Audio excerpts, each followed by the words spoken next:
আমার সাদা মুরগিটার ডিমগুলি মনে হয় নষ্ট হয়ে গেল। আসসালামু আলাইকুম। আজকে সকালবেলা দোকানে ব্যস্ততা থাকার কারণে মুরগিকে খাবার দিতে পারি নাই। দুপুরে আসছে ওদেরকে খাবার দেওয়ার জন্য। বাসায় এসে দেখি ওদের একটা খাবারও না, সব খাবার শেষ হয়ে গেছিল। আমি ভুলে গেছিলাম আনার জন্য।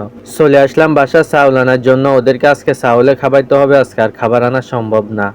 এসে আমার কালো মুরগিটা যেটা ছিল ওটাকে প্রথমে খাবার দিলাম, ও মাশাল্লাহ ও কিন্তু 2-1 দিনের মধ্যে হয়তোবা ডিম ফুটবে। সবাই ওর জন্য দোয়া করবেন। চলে আসলাম আমার বাইরে যে সাদা মুরগিটা উমে পড়ছে ওটাকে খাবার দেওয়ার জন্য। ও মানে আজকে কয়েকদিন যাবৎ বৃষ্টি হচ্ছে, এই কারণে ওটাকে আমি ঢেকে রাখছিলাম।